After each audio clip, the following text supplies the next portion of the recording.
Inédit à 10h32, c'était à les Molotov Jukebox, place à 100 points, un bon plan. Et comme chaque samedi à 10h30, je ne suis pas seule. Le bon plan du jour, c'est une BD. Pour ce faire, on reçoit à nouveau Aurélie Bévière. Bonjour. Bonjour. Merci beaucoup d'être de nouveau avec nous ce samedi matin. Alors, la fois passée, vous étiez venu nous parler d'un autre projet qui était en crowdfunding. C'est bien ça? On va peut-être revenir. Comment ça s'est passé, la campagne de crowdfunding? On a dépassé l'objectif assez largement, donc voilà, la BD va se faire. Le projet est bien sur les rails. Voilà. Donc aujourd'hui, on est là pour parler d'un autre projet, une BD qui est sortie fin février, fin janvier, c'est ça? Voilà, Plus c'est ou moins sorti le 28 janvier aux éditions Delcourt. Et donc ça s'appelle Sauvage. C'est ça. On va peut-être vous laisser nous présenter un petit peu cette histoire alors. Voilà, donc déjà, comme on vient de dire, c'est sorti chez Delcourt, ça fait 204 pages, donc c'est quand même un gros livre. Il y a aussi un petit making-of à la fin, c'est tout en couleur. C'est dessiné par Gaël Hersan, qui a aussi fait la couleur, et c'est co-scénarisé donc par Jean-David Morvan et moi-même.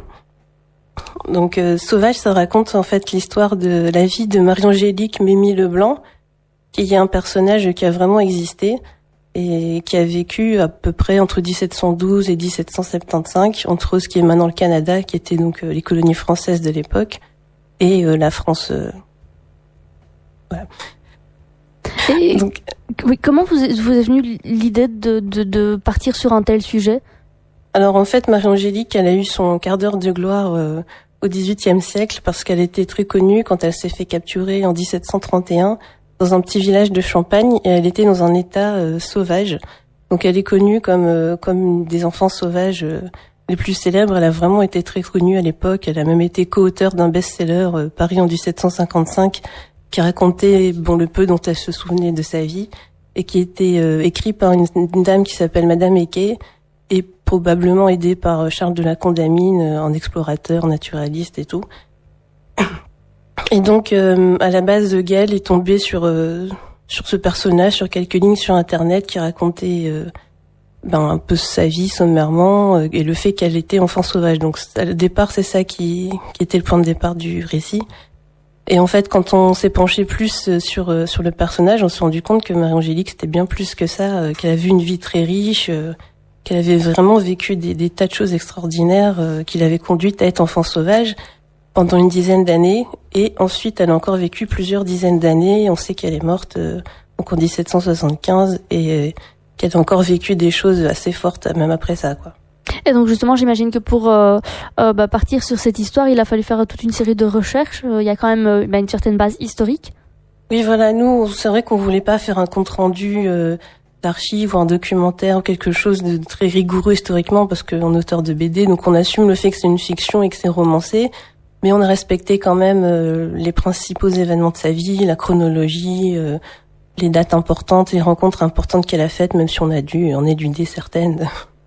Et de là, donc, vous avez créé autour la vie telle qu'elle a pu la connaître ou romancée, on va dire. En fait, il y a eu plusieurs livres donc écrits sur elle, donc celui de 1755, mais qui est contemporain, donc c'est un témoignage de première main, mais elle se souvenait de très peu de choses. L'auteur, Madame Eke, a fait des conjectures sur ses origines, mais c'était assez incertain, elle le dit elle-même. Et ensuite, il y a eu d'autres écrits de philosophes, Voltaire, il a rencontré, Lamétrie, Louis Racine. Il y a eu des articles aussi dans le Mercure de France, qui était la grande gazette de la cour, des cours d'Europe de l'époque. Et donc, au XXe siècle, il y a Serge Harold qui s'est penché vraiment sur ce personnage, qui a retrouvé toutes les archives qui n'avaient pas été retrouvées à l'époque, et donc il a pu comprendre et dévoiler d'autres choses que Madame Eke et les gens de l'époque n'avaient pas su. Donc nous, on a lu tout ça, et c'est vrai qu'on s'est retrouvé avec beaucoup d'informations, beaucoup de dates, de lieux, de gens qu'elle avait rencontrés. Et donc, comme on voulait insuffler un peu d'action, d'humour, de suspense et d'émotion dans le récit, on s'est retrouvé avec des faits, des dates, des événements très précis. Et nous, on s'est demandé qu'est-ce qui l'a conduite de tel événement, à tel endroit.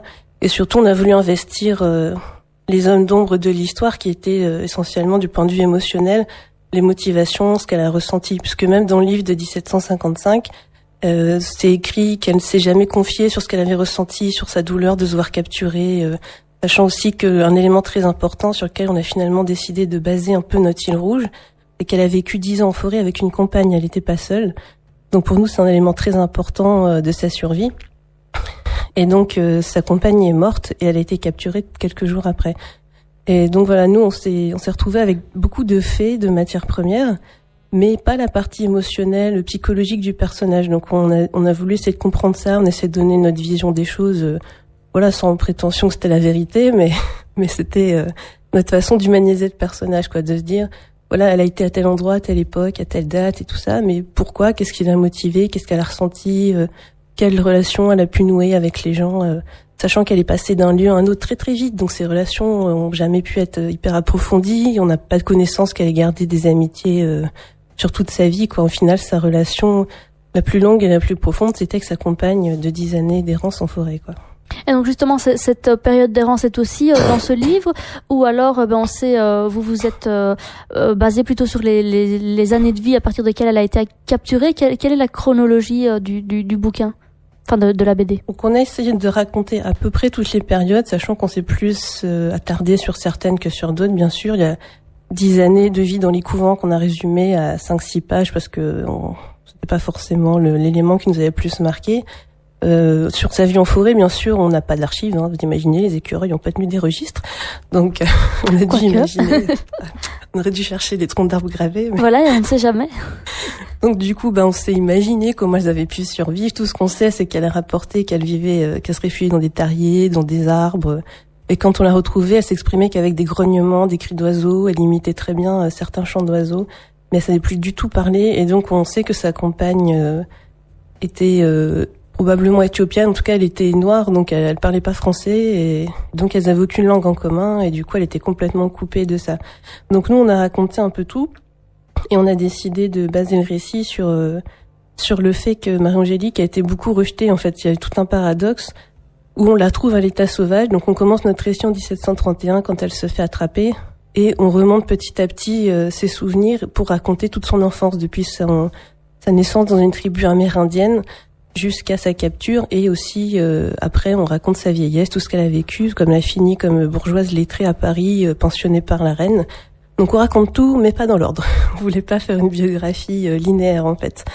Et du coup, voilà, on raconte l'histoire à partir du moment où sa compagne se fait tuer. Donc la première page de la BD, voilà, c'est pas un spoil, c'est le cadavre ensanglanté de cette noire, et on ne sait pas ce qui s'est passé, quoi. Et donc Marie-Angélique, paradoxalement, quand on la retrouve à l'état sauvage, on veut la faire rentrer dans le moule de ce que doit être une femme bien au XVIIIe siècle. Donc il faut qu'elle apprenne à parler, qu'elle apprenne surtout le catéchisme, surtout quand on la lave et qu'on se rend compte qu'elle est blanche, c'est pas normal qu'elle soit pas catholique. Et donc là, ils la mettent dans des couvents, ils essayent de la rééduquer, qu'elle arrête de monter aux arbres.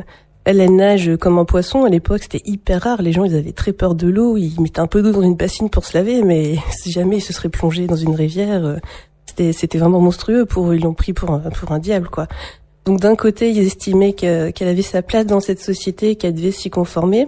Et d'un autre côté, elle a souvent été rejetée. On a raconté des horreurs sur elle, qu'elle avait tué, mangé sa sœur, donc qui était identifiée à sa compagne noire.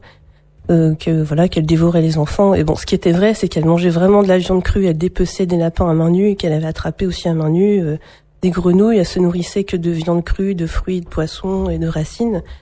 Mais elle a jamais tué personne.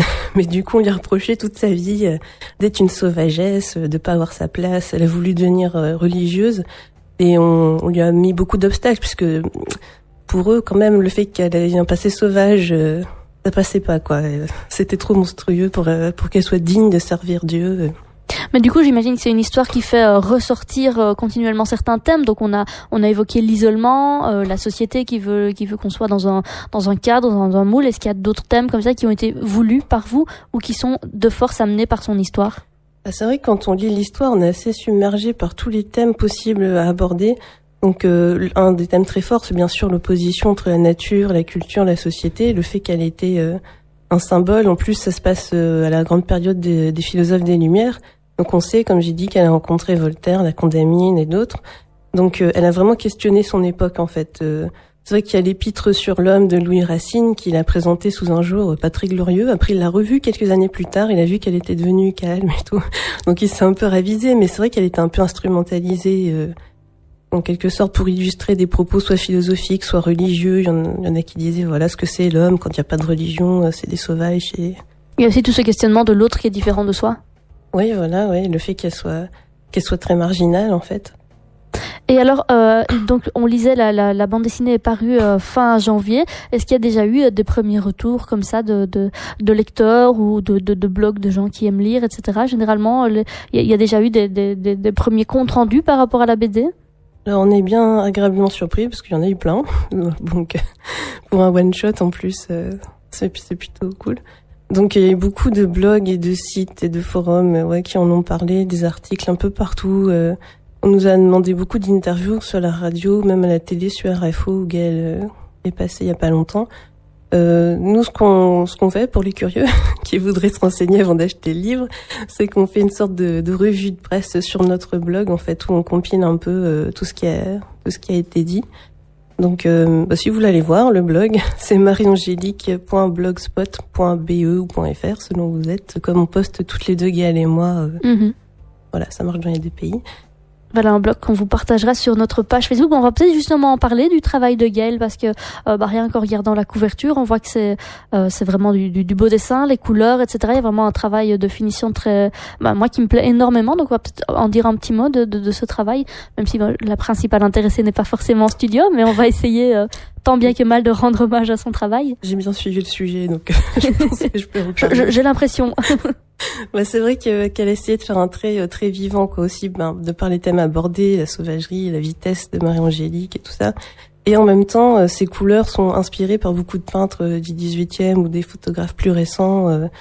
Et donc, elle s'est inspirée beaucoup de Fragonard, qu'elle cite comme inspiration pour la couleur. Donc, c'est vrai qu'il y a un contraste entre un dessin assez vif et sur le vif, oui.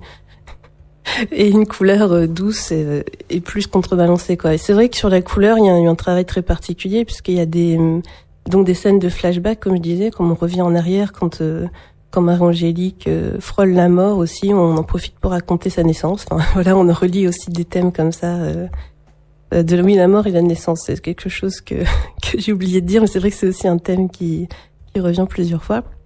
Et donc les couleurs des flashbacks, par exemple, sont au début assez en aplat, assez tranchées, à la fois tranchées dans les teintes et moins peut-être précises, moins de détails que dans les scènes qui se passent après sa capture. Et petit à petit, en fait, comme on fait se rejoindre les deux chronologies, on démarre de 1731, on finit à sa mort, et les flashbacks démarrent de sa naissance jusqu'en 1731. Donc les deux chronologies se rejoignent. C'est vrai qu'il y a une progression aussi de la couleur dans les flashbacks qui fait que ça se rejoint aussi à ce niveau-là, quoi. Plus on avance dans les souvenirs de 1712 à 1731 et plus les couleurs rejoignent les autres et se font plus précises parce que les souvenirs se font aussi plus précis, quoi. Donc et puis Gaël a beaucoup essayé de travailler la couleur d'une façon narrative et émotionnelle, quoi. C'est relativement réaliste son dessin, mais la couleur a quand même beaucoup de symbolisme. Dans le sens où on a aussi beaucoup de scènes silencieuses, en fait. On a écrit beaucoup de scènes où il se passe beaucoup de choses, mais qu'en images, pas forcément en texte. Marie-Angélique est elle-même assez silencieuse, comme c'est l'impression que nous on a eu des témoignages de l'époque qu'elle racontait pas forcément, qu'elle se souvenait pas, qu'elle avait du mal aussi à se confier, puis qu'elle se sentait brimée, je pense aussi. Et donc c'est pour ça que le visuel, le dessin et la couleur ont une énorme importance parce qu'on raconte des tas de choses juste avec des images, quoi. Enfin, c'est la force de la BD aussi, sinon on aurait écrit un roman, donc. C'est aussi un peu le principe. Et donc, ce livre, 216 pages, c'est quand même pas rien. C'est un sacré volume. Vous êtes senti à la fin un manque de place ou vous avez réussi à mettre, il a fallu faire des choix, vous avez réussi à mettre là-dedans tout ce que vous vouliez? En fait, on savait dès le départ que ça allait être dur. En plus, c'était le premier album qu'on faisait, Gaël et moi, et du coup, on savait que ça allait quand même faire un certain nombre de pages et que on n'allait pas faire tenir ça en 46 pages, ça c'était sûr. Donc on savait qu'il allait falloir faire des choix. Donc dès le début, on a décidé d'occulter certains trucs.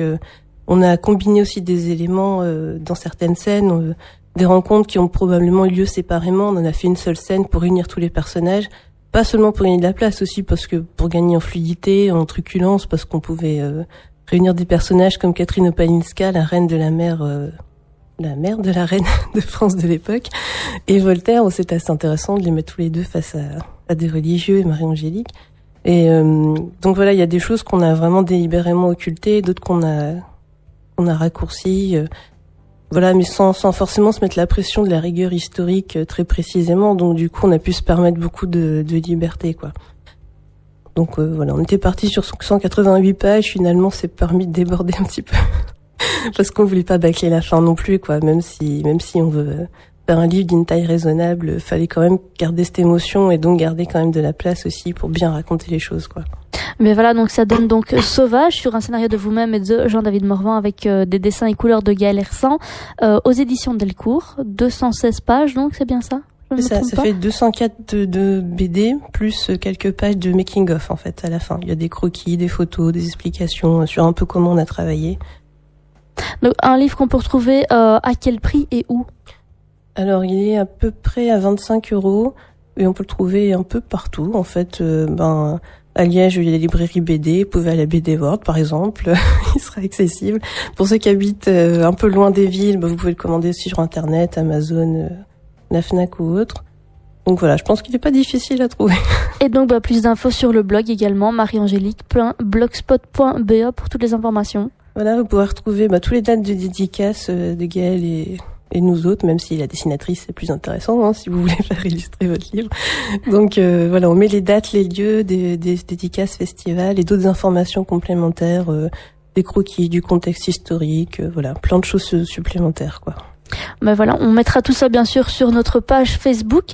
Et merci beaucoup d'être revenu ce samedi matin nous reparler de ce projet Sauvage. On va vous mettre toutes les informations d'ici quelques minutes sur notre page Facebook. Le temps de repartir en musique avec notamment les Little X Monkeys, Blackbird et le groupe Pantomime avec Lemon Tree.